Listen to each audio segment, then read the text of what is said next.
ना या तुम्ही सुरू या तुम्ही ना या बोला बोला ना घ्या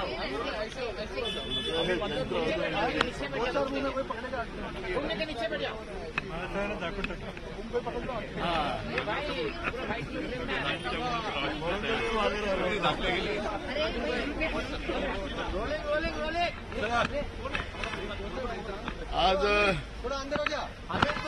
महाविकास आघाडीच्या जागा वाटपाच्या बद्दलचं एक पॅनल स्टेजवर चर्चा आज आलेली आहे. आज आम्ही बाळासाहेब आंबेडकर यांनाही आम्ही प्रस्ताव दिलेला आहे.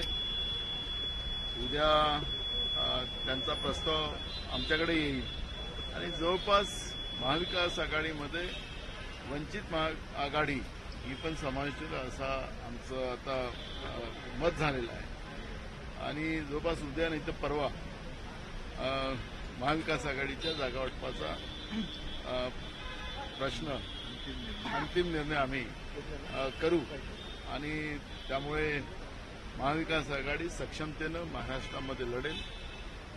सगळे घटक आमचे जे आहेत, मग समाजवादी पार्टी आहे, कम्युनिस्ट आहे, शेका आहे, अशी जेवढी सगळे आमचे घटक आहेत, हे सगळे घटक पक्ष आमच्याबरोबर या आघाडीमध्ये समाविष्ट होतात आहे.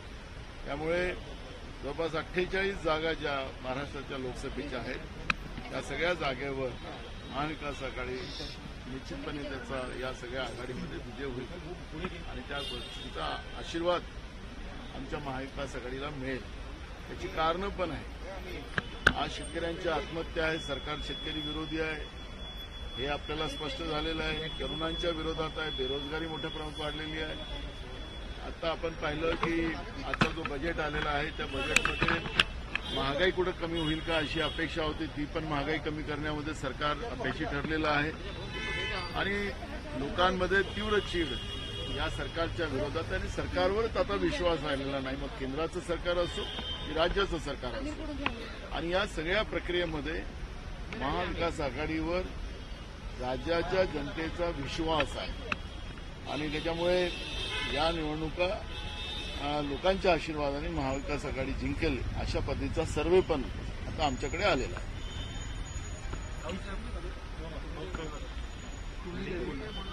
नाही आता हिंदी बोलायचं गावसाहेब बोलतोय काय आत्ताच नानासाहेब पटोले यांनी सांगितलं आणि ते सत्य आहे की महाराष्ट्रात महाविकास आघाडीचे जागा वाटप का होत नाही असे प्रश्न आपण नेहमी विचारता.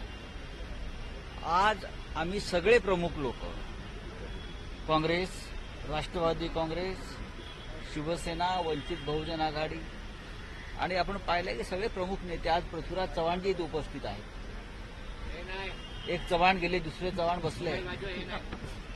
त्यांची खुर्ची आपणच ठेवली होती आणि त्यांची खुर्ची राखीव आहे चव्हाणांची. ते कधीही परत येऊ शकतो. जयंतराव पाटील, बाळासाहेब थोरात, जितेंद्रजी आव्हाड, वर्षाताई गायकवाड आणि आमचं एक मत आहे, जवळजवळ 48 जागांवर कोणी कुठे लढायचं आणि वंचित बहुजन आघाडीचे प्रतिनिधी आज हजर होते. बाळासाहेब आंबेडकरांशी सातत्यानं संवाद आणि उत्तम चर्चा सुरू आहे. उद्या पुन्हा आम्ही बसतोय आणि उद्यानंतर कोणतीही बैठक पुन्हा होणार नाही हेच मी सांगू शकतो. 48 पैकी किती जागांवर निर्णय झाला असं वंचित जवळजवळ आम्ही चौघे बसल्यावरती असं आमच्या लक्षात आलं की आमच्यामध्ये कोणती मतभेदच नाही, आमच्यात मतभेदच नाहीये आणि प्रत्येक जागा जिंकायची हे सूत्र ठरलेलं आहे. फक्त आकडा नाही, इतके लढायचे आहे, तितके लढायचे आहे, तितके. आज पृथ्वीराज चव्हाण जे असल्यामुळे चालना जास्त मिळाल्या की फक्त आकडा वाढवायचा ना आपल्याला, तर वंचित बहुजन आघाडीलाही त्यांनी विनंती केली की आपल्याला तुम्हाला मिळणाऱ्या जागा सुद्धा जिंकायच्या, प्रत्येक जागा जिंकायच्या आहेत आणि त्याच्यामुळे वंचितचे प्रतिनिधी सुद्धा अत्यंत समाधानाने आज मिटिंगमध्ये बसले आणि निघून गेले. उद्या पुन्हा येतील. ते म्हणतात आकडा सांगितला नाही, अजूनही आकडा सांगितला नाही किती जागा. वंचितचे प्रतिनिधी म्हणतात की आकडा उद्या आज ते आमच्याकडून एक चांगला आकडा घेऊन गेलेले आहेत. आज त्यांची कार्यकारिणी, त्यांची बैठक आहे. आज सभा झाल्यावर पुण्यात सभा आहे बाळासाहेबांची, त्यानंतर त्यांची कार्यकारिणीची बैठक आहे त्या बैठकीत ते चर्चा करतील आणि उद्या पुन्हा ते त्याच सुहास्य वदनानं आमच्या बैठकीला हजर राहतील आणि संध्याकाळपर्यंत आम्ही हा सगळा फैसला करू. राऊत साहेब, उद्या नंतर बैठका होणार नाहीत म्हणजे उद्या अंतिम. तुमचं जागा वाटप घोषित होईल असं म्हणायचं? जागा वाटप उद्या घोषित होणार नाही. जागा वाटपासाठी आपल्याला माननीय उद्धव ठाकरे, माननीय शरद पवार साहेब हे सगळे प्रमुख नेते काँग्रेसचे हे एकत्र बसून जागा वाटपाचा मसुदा जाहीर करतात. त्याच्यामुळे तुम्हाला परत इकडे यायची आम्ही तरतूद देणार नाही. हिंदी हा बताइए. जानना चाहेंगे उसमें क्या डिस्कस किया सर? क्या सारी सीटों को लेकर चर्चा लगभग है? देखिए महाराष्ट्र में जो महाविकास आघाड़ी है वंचित बहुजन आघाड़ी के साथ में बात कर रहा हूँ. कांग्रेस, राष्ट्रवादी कांग्रेस और शिवसेना वंचित बहुजन आघाड़ी आज लगभग हमारा पूरा ड्राफ्ट तैयार है. कौन कहाँ लड़ेगा. आज वंचित बहुजन आघाड़ी के प्रतिनिधि भी आए थे, बैठे थे और मुझे लगता है उनसे भी बहुत ही सकारात्मक चर्चा हुई है. कल वापस हम बैठेंगे और उनका जो अंतिम प्रस्ताव है उसके ऊपर चर्चा होगी. लेकिन हमें पूरा विश्वास है कि महाराष्ट्र में और देश में जिस प्रकार की तानाशाही और संविधान के खिलाफ मोदी जी ने मोर्चा खोला है उसे लड़ने के लिए वंचित बहुजन आघाड़ी हमारे साथ रहने वाली है. सारी सीटों को लेकर समन्वय बन चुका है सर? बन जाएगा, जो है बन अभी भी जाएगा. बना हुआ है. कोई समस्या नहीं है, बन जाएगा. अगर पूरे देश में बना है तो महाराष्ट्र पीछे नहीं रहेगा. कितनी सीटों पर अभी बाकी है? पुन्हा एकदा वाढीव अरे नशीब तो आहे काय करणार.